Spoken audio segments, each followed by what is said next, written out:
Good morning, everyone. Good morning, good morning, good morning. Welcome to another fine Wednesday morning here in the city of Philadelphia. Welcome to another coffee break chat. I'm your host, James Jackson, he, they pronouns, executive producer, Light Thief Productions. Um, we've got a great show for you today. It's been an interesting couple of days here in Philadelphia. So we've got some stuff to talk about that hopefully will catch your interest. We've got the folks from the Wild Party here to talk about their piece that's coming up. And we've got a few other things to talk about. So the Wild Party's coming up at Eagle Theater. Sorry, I lost that reference in my head there for a moment. Anyway, so welcome to the Coffee Break Chat. Um, Interesting. Seeing the live stream at the moment. Oh, there we go. All right. Anyway, sorry about that.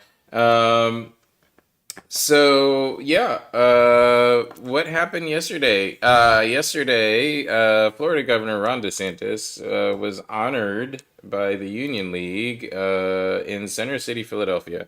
The Union League of all places. The Union League gave Ron DeSantis its highest honor, their gold medal. They first gave um, their gold medal to Lincoln, um, and I don't quite understand what the folks there were thinking. The folks that are in the leadership of the Union League. It is one of the oldest private clubs founded in Philadelphia, um, and um, it was founded basically to honor Abraham Lincoln and his rescuing of the Union. It's ostensibly an organization of federally minded folks who like the idea of a centralized and united states. And uh, what it's become really is just a power broker system for people who have a lot of disposable income in the city of Philadelphia. And I don't know, maybe perhaps it's time we disassembled things like that. I there's really probably no reason for this organization to exist any longer. It's there are Union League clubs in Chicago, New York. There's a few other Union League type clubs in other major cities, Los Angeles, Seattle, etc. And it's just interesting to me that in modern day society we allow what is the proverbial smoky filled back room to continue to exist and influence our politics in ways that they really probably shouldn't have the power to do any longer. Um, why we let these kinds of things exist? Why we allow you know, a club to honor a man who's despicable and immoral and really against every part of society that most people care about is just baffling to me. And I think that, there should be consequences for that. If you want to have a club honor somebody who the city of Philadelphia, literally in the body of both its mayor and several members of its city council, literally disinvited from ever coming to the city. I think that maybe you should consider not honoring that person. And then if you do go through with honoring that person, there's consequences. There's consequences for, like my company operating the way it does when I decide, to fly the LGBTQ pride flag on my boat. I win and lose customers. Maybe the 100 plus people who signed that are members of the Union League and signed a letter that they didn't want to honor Ron DeSantis with their highest honor, maybe they should talk about replacing their leadership, or maybe the city, since it uh, had to put, I don't know. I counted something like 20 police vehicles and an additional 15 to 20 other police vehicles from other organizations other than the PPD at the protests of this event yesterday. And maybe since they had to field so many people, they should tax the Union League for the extra, labor cost that they just incurred. Um, anyway, I don't know. It bothers me that um, DeSantis is openly running as an anti black candidate and openly running a state government as anti black. Um, why do I say that? The state of Florida, day before yesterday, announced that it would be blocking the certification of an AP history course in African American studies. The AP history course, it is the first time since the establishment of AP history courses that uh, in 1952, and since then, no state has ever refused to certify an AP course until now.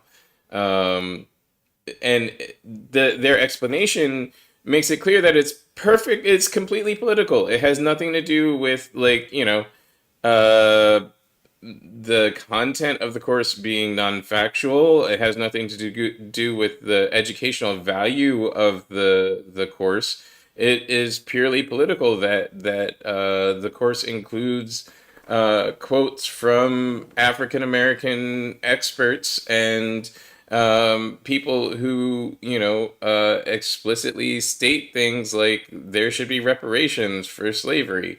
And if you can't discuss that in an AP history course, if you can't discuss the fact that um, for over 300 years, the United States systemically uh, divested the black community from money and power. Um, if you can't discuss that in a high school advanced placement course, then where can you discuss it? Um, anyway, yeah, it seems like Governor DeSantis just doesn't want to acknowledge that part of American history, and so it's questionable why the Union League would honor such a person. Um, at any rate, I was waiting for one additional person from our guest list, but it's getting long in the tooth here, so I'm going to go ahead with the two people that we have here with us. We have Angela and Josh from Eagle Theater. Welcome on screen, and got you guys up. If you could introduce yourselves, your pronouns, what it is you do. We'll start with Angela. Good morning. My name is Angela Longo. My pronouns are she, her, hers.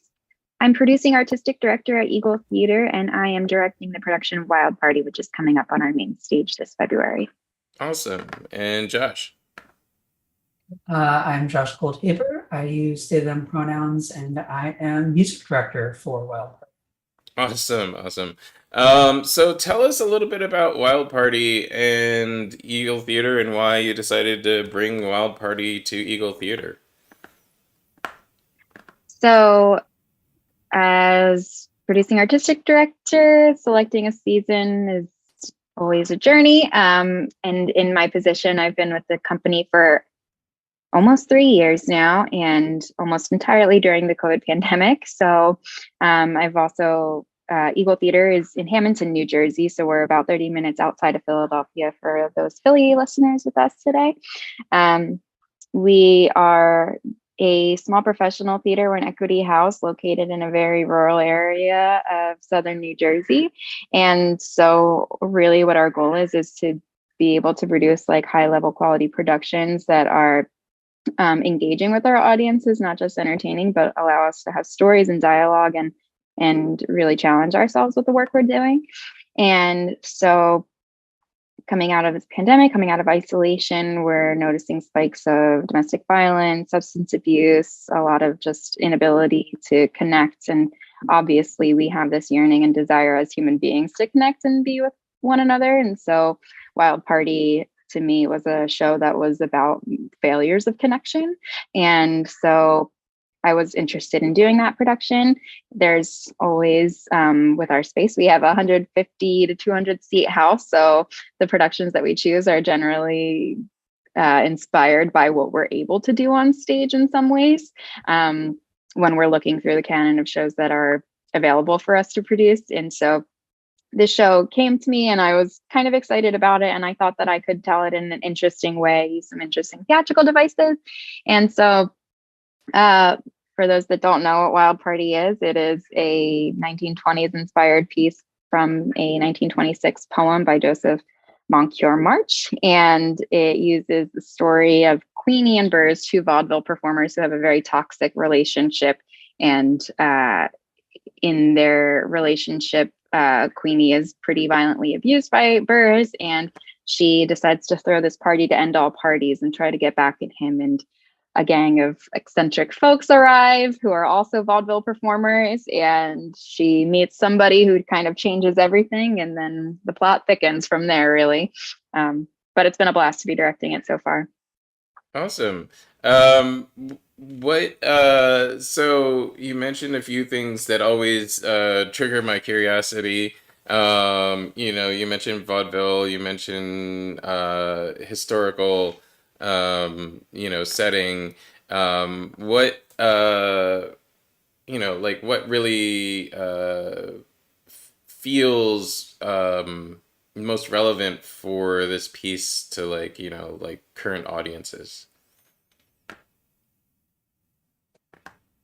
I hope the audiences can see some of the relevance in this story's characters' use of numbing in some ways. I think that I don't know. I think about like we all want to connect and we are all very bad at connecting in some ways. And when we have these impulses to connect, we reach out to people, but we have no idea what our intentions are before we gather, before we connect. Like sometimes we go to parties and it's like we're there and we leave and we don't know how we feel when we leave those parties. Or we're there and we're like, I don't know how I feel, but let me just have a couple of drinks and then I'll be able to get through it. And I want to be able to like go back and be like, what was the intention before the party? Why did I decide to go to the party? What did I want from the beginning? And I think that is uh, ultimately like the show at the end asks the question like, how did we come to this? Like, without giving a spoiler alert, but like the party was not a success in some ways, but it didn't have a very intentional goal to begin with. And I think that with all gatherings, with all times that we commune, whenever we're connecting with people, like having an intention and like being a guest and knowing what your intention is going to that party is just as important as like the experience itself. I'm always like, how can we have fun and enjoy each other's company and have meaningful celebrations and connect and like use substances in a fun way and not in a way that numbs and like gets us through things, because that's not what life's about. Life's about connecting with people. And I think that, and I'm just seeing so much of that in today. Um, there's so much just like failure in connecting, and I think this show really shows that in a tragic but beautiful way. Um, and also, I guess to the vaudeville point, I really wanted to lean into the fact that these are vaudeville performers, and just like um, the show is generally set in Queen Bears's apartment. They're vaudeville performers, but you generally see the show in their apartment where they throw the party. But we've decided to set it backstage, because these are people who are generally the life of the party. They're the fun people. They're the people that you want to invite to your party. But why? And what makes somebody the life of the party? And I think that we see behind the curtain, literally our show is set behind the curtain of a vaudeville house, what's really going on for these people, and the fact that even though they're performers, even though there's these people that are giving so much of their energy, so much of their vibrancy to their audiences, there's a lot of stuff that's going on beneath the surface behind the curtain. um, so yeah, I'm interested, and I'm hoping that that can kind of resonate with audiences, but I'm also hoping that they can come and enjoy the show, because it's also a blast. It's hard to describe. It's like, it's tragic, but it's also like, it's such a fun ride. The music is so fun, and the dance and performances are spectacular, and there is spectacle, but there's also just, the harsh truth and reality of their world. Great. Josh, you're the music director for this piece. Yes, I am. Tell us a little bit about visiting the world of the Wild Party, and through music. What has been most interesting in your exploration of this so far? So this piece is really interesting because the score is very much inspired from jazz and like other music styles popular in the 20s when it's set, but it also draws really heavily from where musical theater was at the turn of the 21st century.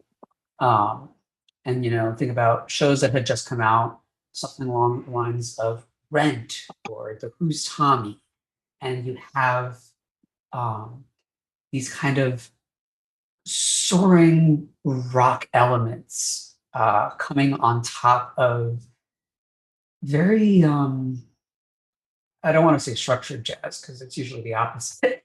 um, but this clash of styles that, in my mind at least, really brings forth the idea that these issues that are being handled uh, all the way back basically 100 years ago at this point still resonate today. And, you know, It allows like accessibility for audiences too, with like music that it's currently relevant to our generation, or to the generation that it was originally composed in. And so I think it's cool that it has that kind of marriage of two different eras. Awesome. When can people see this, and where? Eagle Theater is in Hamilton, New Jersey, and it runs February 9th through 26th. February 9th is our Pay What You Decide preview performance. And then our opening night celebration is February 10th. We are having an out of the blue themed sort of soiree. So we're inviting people to show up in their 20s vintage inspired outfits in the color blue if they have it. And we're really encouraging people to kind of like immerse themselves in the world, because our house is so immersive. We have VIP table seating, and if you purchase VIP seats, you also receive a complimentary drink with your ticket. We'll have a bar with themed cocktails and beverages throughout the performance as well. Yeah, and tickets are available at www.eagletheater.org. So feel free to check that out. Awesome. And we'll put that info on screen here and in the chats on the on the broadcast as well. Transitioning a little bit, uh, I like to, get you guys involved in talking about the topics of the day. Um, I mean, I used to live in South Jersey, and I know from personal experience that a lot of South Jersey folks think that they're the most northern part of the Confederacy. Um, what's it like living and working in, like the modern political environment in an area that can be so I want to say regressive in its politics sometimes. Can be difficult to find, camaraderie amongst, local residents. Uh, I can speak to that as a producer, I think. Uh, as a producer, I'm always engaging audiences who have a variety of backgrounds. And sometimes there are people whose beliefs and backgrounds who are dear patrons of Eagle Theater don't align with my beliefs and values, though I still want to engage with all people. I want everyone to enjoy theater. I want everyone to experience our productions, and I want to be able to engage with people. And I want to sell tickets too. Um, Hello, kitty cat. Oh my gosh. Uh, but I think as a producer and as a theater educator, I think that there's tremendous value in what theater teaches us and what theater gives us. And so Eagle Theater is very much on a direction. We have new leadership and new team with um, strong beliefs in the impact of theater and what it can do. And we're committed to, just sharing what we can as doing our part as individuals. I can only do so much as one human being can, to just be able to share my values of acceptance and community and the power of creativity and self-love. That is what I can do with me, Angela Longo, as a singular individual. And so I very much am excited about using theater education for people of all backgrounds and working with non-theater people is what we sometimes like to say, but non-theater people sometimes are our audiences. And so yeah, I think it's all about education and meeting people where they are and living without resistance and trying to live with acceptance, because you can't help it that we are not all always going to get along and agree with everything. We have to move forward. Well, I mean, it's interesting. So one of the title for today's show is revisiting history, some historic responses to modern politics.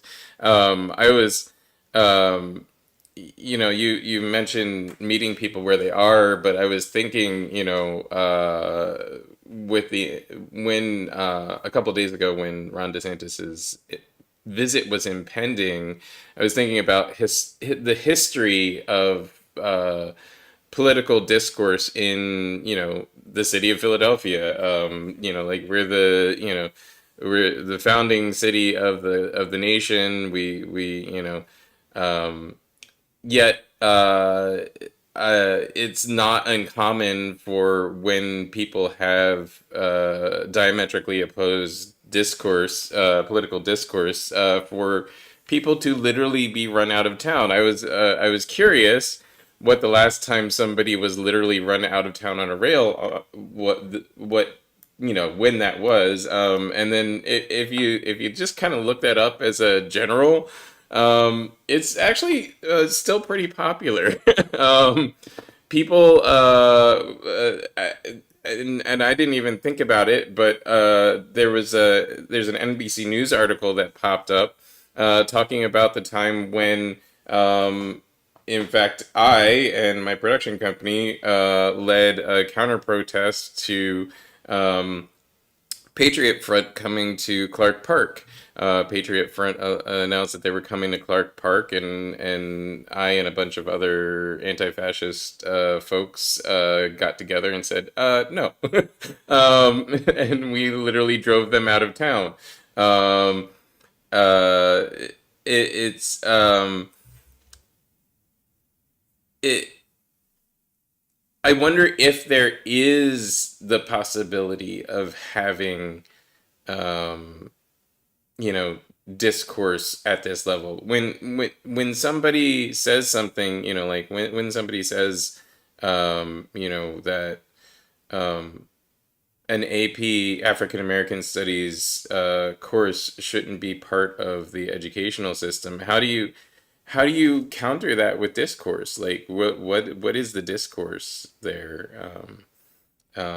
So anyway, I just think it's interesting that we always get these calls for politeness and discourse from folks that are progressive and liberal.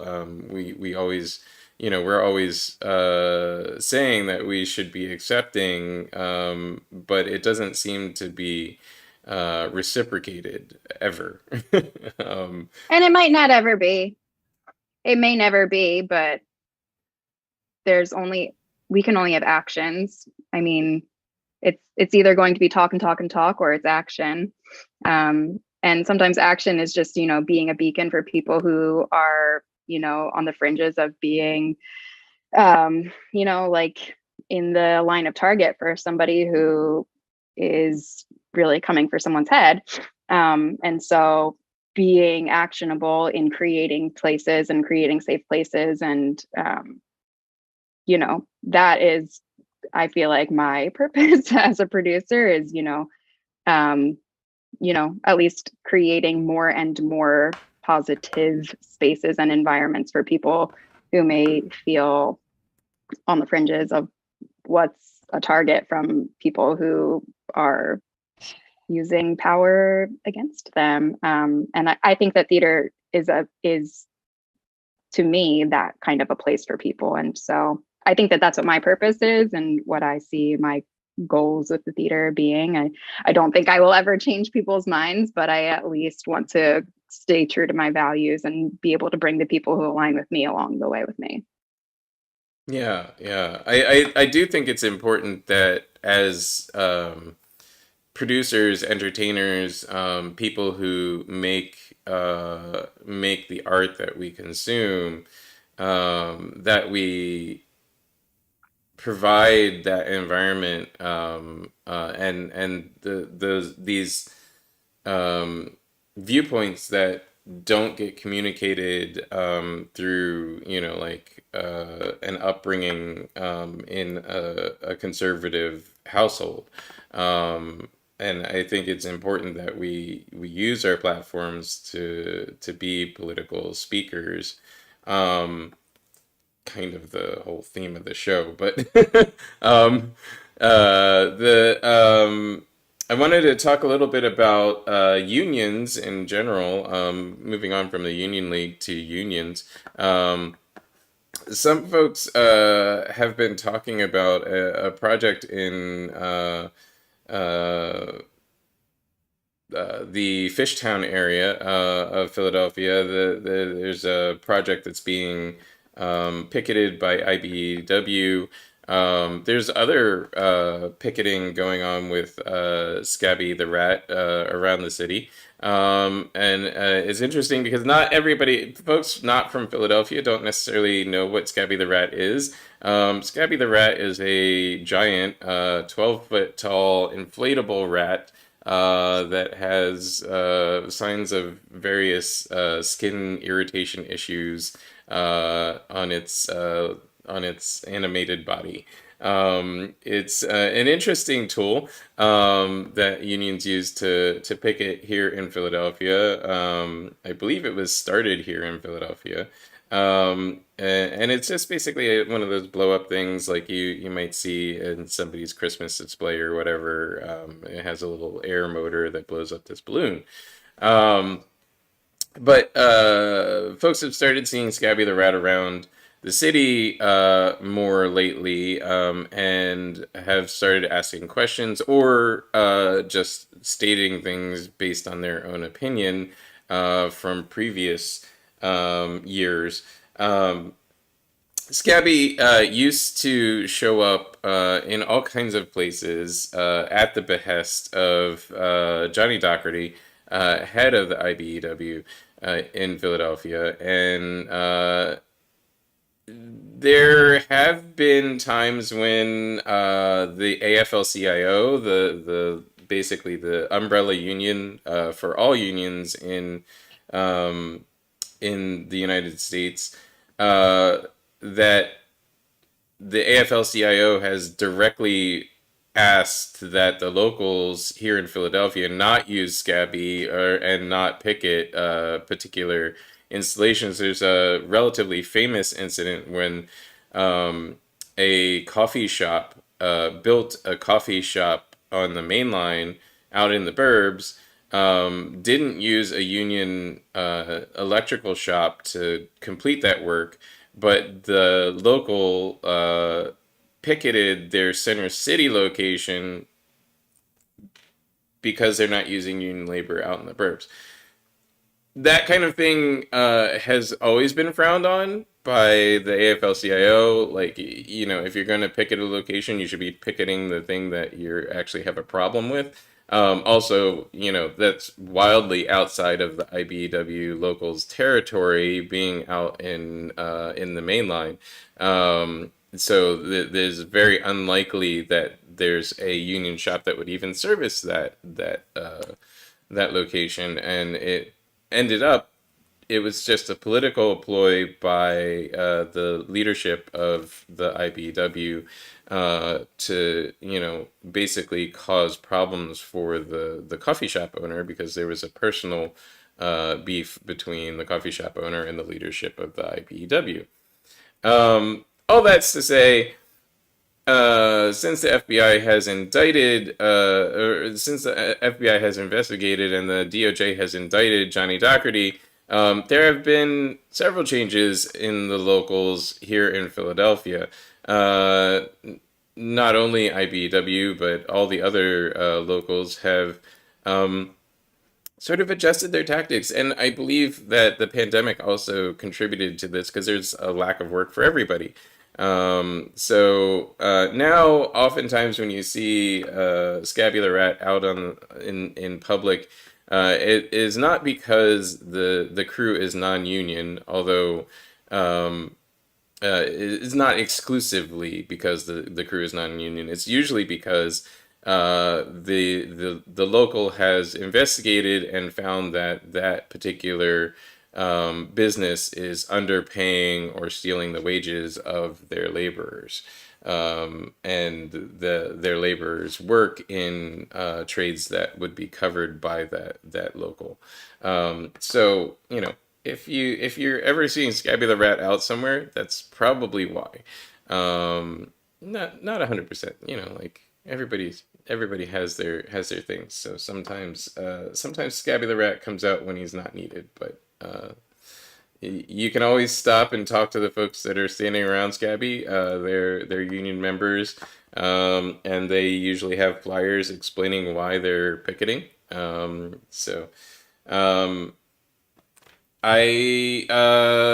for transparency, I don't run as a union shop, but I pay union wages. So, um, you know, I look to the union every time I'm setting my rates for the year and figure out what their rates are, and I pay slightly above what their rates are because you know, I don't have a lot as a small organization. I don't have a lot of employees. I can afford to pay the rates, and you know, those rates are pretty universal. So it's helpful to have unions around to fight for reasonable wages, and then have a point of reference for those wages. At least in my opinion. Um, but yeah. Um, I don't know what you guys think of union labor, if you've run into union labor issues in your South Jersey location. I know that there are a couple of union shops around South Jersey, but I don't know what the status is of you guys' productions. So, I would say the in terms of theatrical work, there's a kind of there are kind of different levels of unions. So like you have everything from AEA, Actors Equity Association, that covers actors and stage managers and kind of establishes your standard practices for like rehearsal hours and required breaks, how early you're allowed to call people before a show. Through you have IATSE members backstage sometimes, and then there are even some like leagues of theaters in different capacities. And so we're in this unique position, at least for this production, where we have uh, both artists under contract with equity, but also non-union or equity membership candidate uh, performers. And the great thing about AEA, at least from my viewpoint, is that because all these standards have been set, even if you're not a member of equity and you're not necessarily, getting healthcare or other benefits that the union itself could provide, you're benefiting from this, set in stone rehearsal work schedule. You're not allowed to do more than 26 hours a week. You have to take a 5 every hour or a 10 every hour and a half. You're required an hour meal break. And um, so I think a lot of, at least within the theater world, a lot of that um, union interaction, it kind of comes just as an artifact of working in producing live entertainment. Um, and I think it's kind of a testament to the power and beauty of a union of, being able to set standards. And even if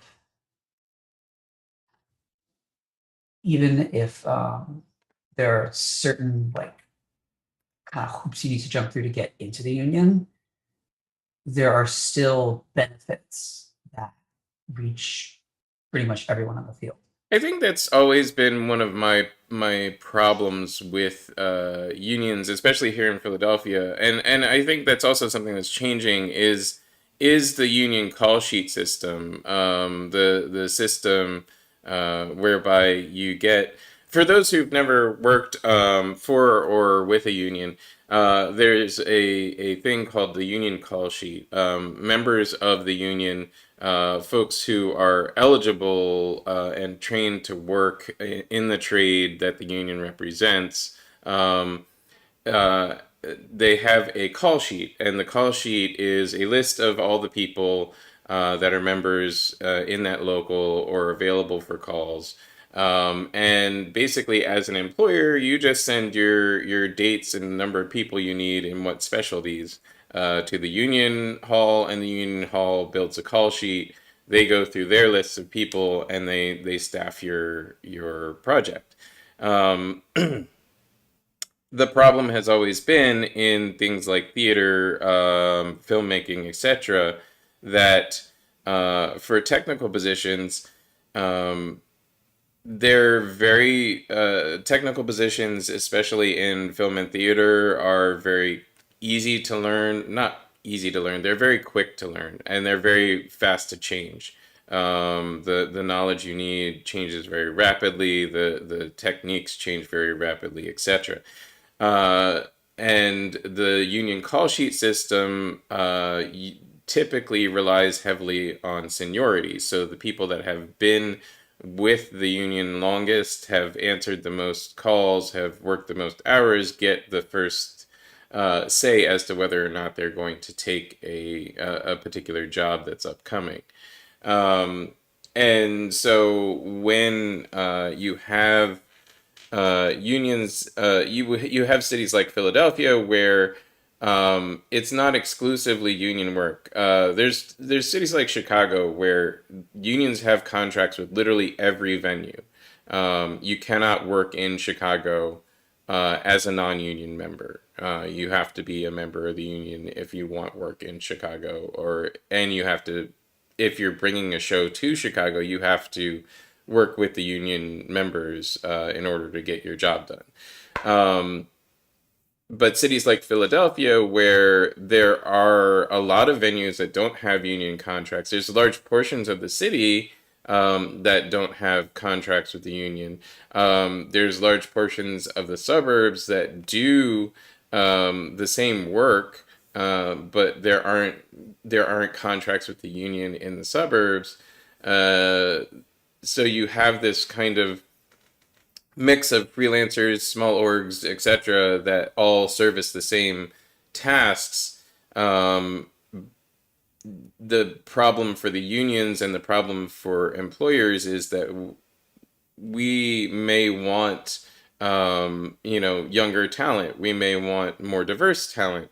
Um, and the union doesn't get enough work to make it all the way down their list because a lot of that work goes to freelancers. So you get the same 20, 30 people doing the jobs every time. And so the union becomes exclusionary. And so that's always been my problem here in Philadelphia. Although I've seen some changes to that recently, especially with some of the bigger events coming through here, like during the papal visit, that drove union membership sky high, and so a lot of people are getting work that never used to get calls, etc.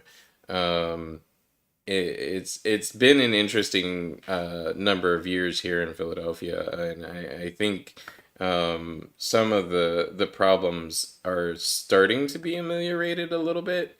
Um, but yeah, it's interesting that you bring that up because I think and there have been studies of certain Philadelphia unions, like the electrical union, and inherent racism in the hiring and bringing on of new members, etc.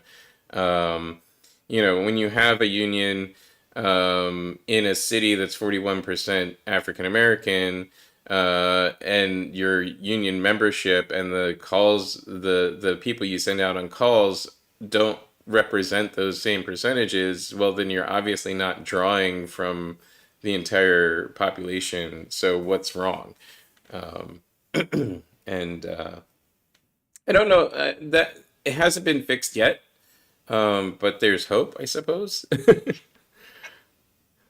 um, Yeah, it's such a macro issue too, even before getting down into looking at union houses and companies for sourcing and trying to bring in talent.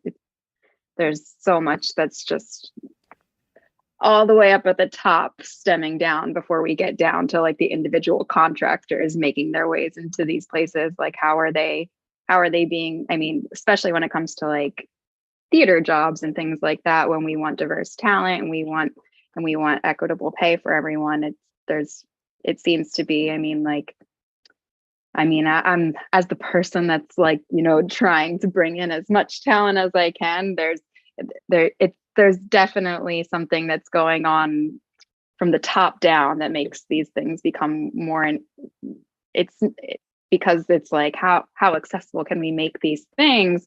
And you do everything you can to be like, this is everywhere, I've put these job listings everywhere, I want everyone to apply here, and you don't get the things. But it's coming from, in some ways, there's some bigger picture issues that are at play here too. well, yeah, it is a systemic problem. Right. Systemically, we're coming from a history, and this is what you learn in AP African American Studies. We're coming from a history where, there was a literal disinvestment in African American communities. Like there was a literal theft and some say, including me, that it's still ongoing, that there's literal theft of both money and manpower from African American communities. And from poor communities in general. It also occurs in all ethnicities across the lower socioeconomic status communities. If you're in a community where people don't earn, the above the poverty line, it 90, this is a made up percentage, but 90% of the time you're going to find that your local PD is dedicated to writing tickets for income for the city because they don't make the money from taxes.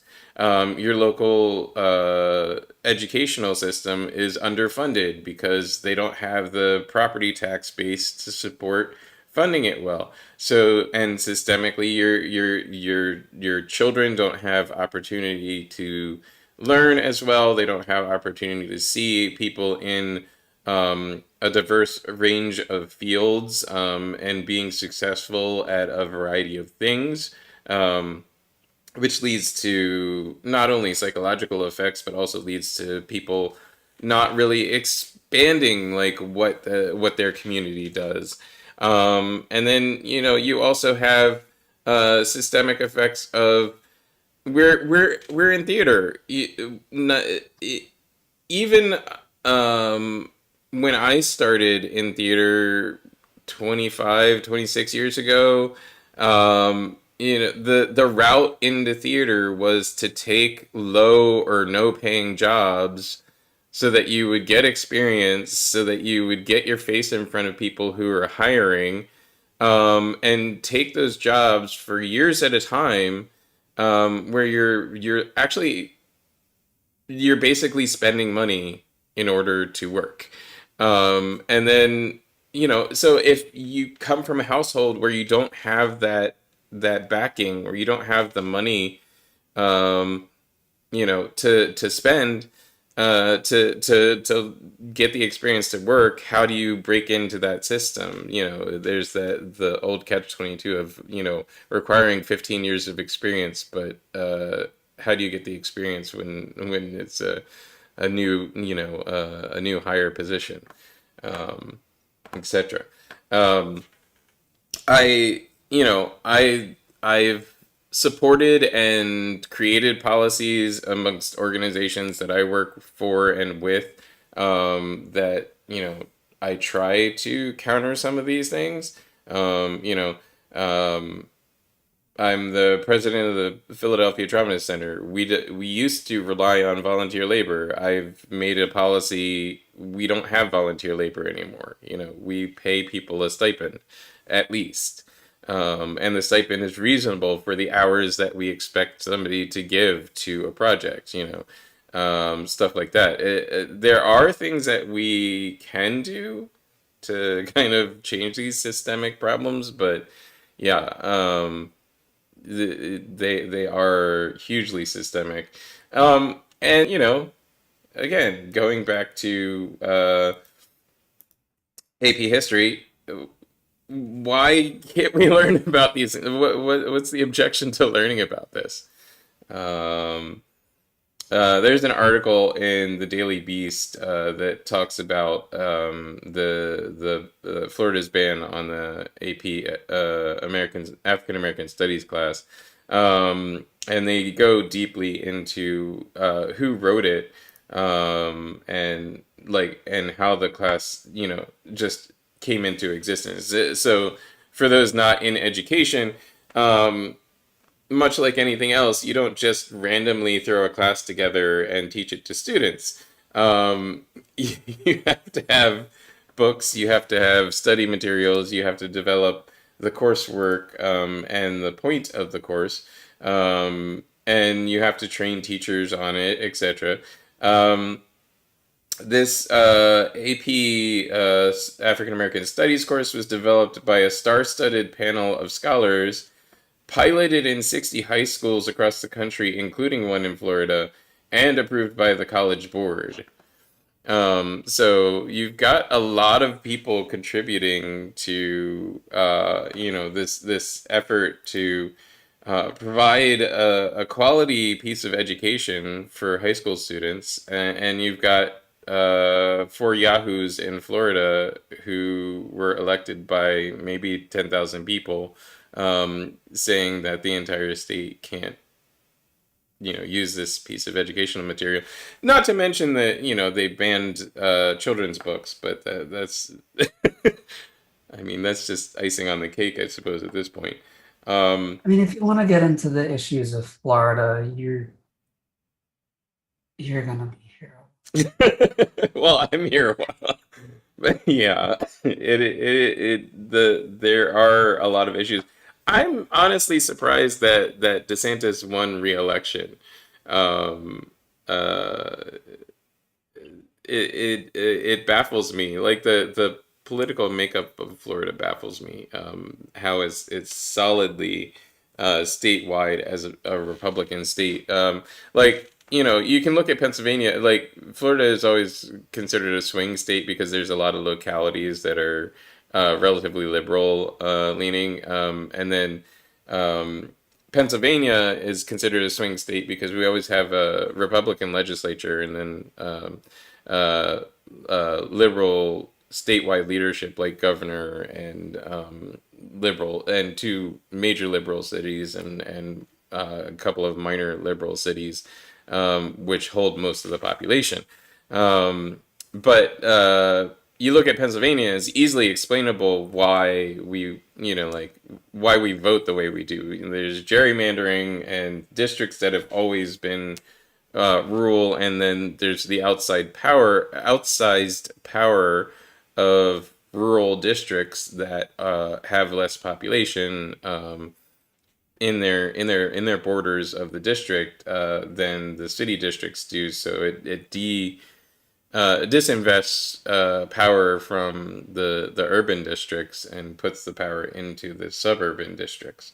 Um, Once again, another element of funneling power away from African American communities and other ethnic communities too, because there's a huge Hispanic population in the urban centers. There's a huge Asian population in the urban centers, etc. But yeah, I find these things fascinating. I wonder how to solve them, and I think that as artists and makers, we usually can pretty quickly on the fly come up with some solutions here and there.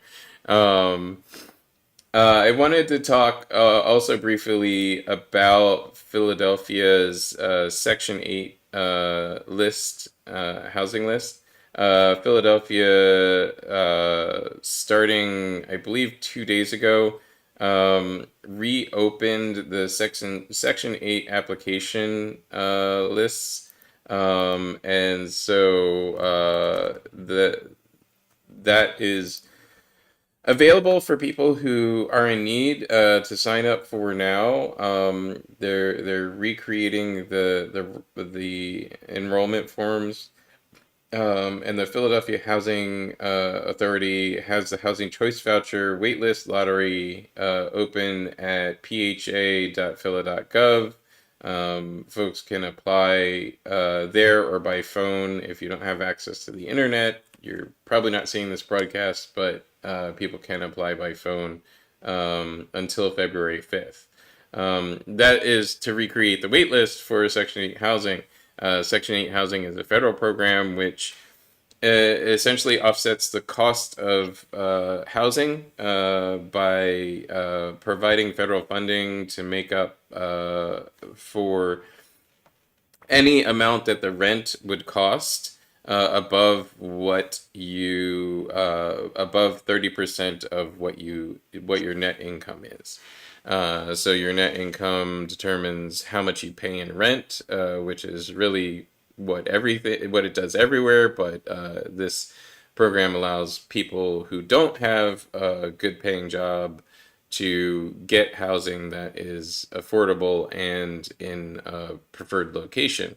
Um, so the city ran out of Section 8 funding slots because there's a specific number of people that are allowed on Section 8 at any given time. But recently just basically deleted the application list that used to exist because it had nobody had moved off of it in 20 something years. So there were people on the list that really just weren't even interested anymore. So they basically got rid of it and are recreating it. So those that need help getting housing that is both affordable and comfortable, um, you can go to the PHA's website and apply for housing.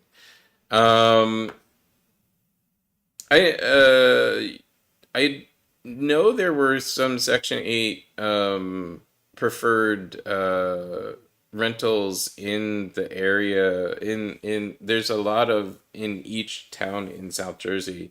Um, I don't know if either of you have any experience with Section 8 housing.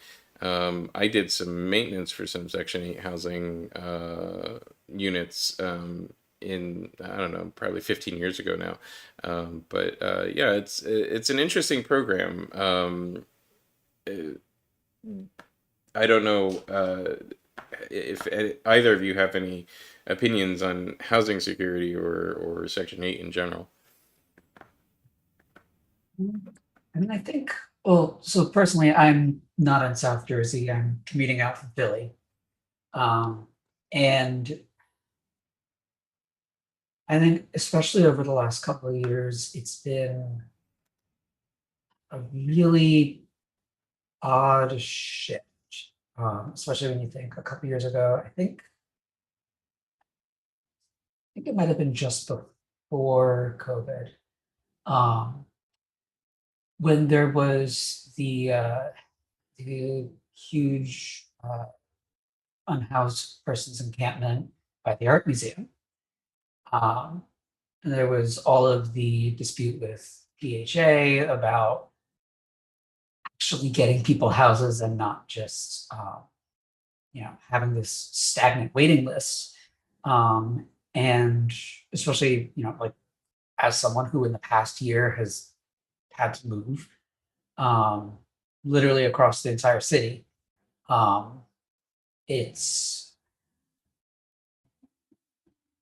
really disheartening to see the disparity between the amount of empty houses that are here, the amount of new construction that's going on, and the amount of people who still don't have a place to go at night. And I, I unfortunately can't really speak to any recent changes in that regard. Um, but it's it's definitely a noticeable divide that, if anything, has gotten even more apparent over the last few years. All right. Well, unfortunately, that's all the time we have for today. I thank you for your comments, and I really appreciate you joining me for this show. Hopefully, some of these issues can be revisited in our art and also in our daily lives. Any last thoughts, that you may have, Angela? I'll go to you first. No, I appreciate this conversation. Thanks for having us. No problem. And Josh, any final thoughts? Um, Support local artists. Yeah. Come see shows. Fun shows about eclectic weirdos in. Yeah. Awesome. All right. Well, thank you for joining us today. And I'm going to go to a one up of me. And feel free to hang out if you want to talk after, or you can drop off anytime you need to. And thanks to my audience. I really appreciate you joining us every week. Hopefully, you've heard or seen or found out information that you didn't know or were interested in.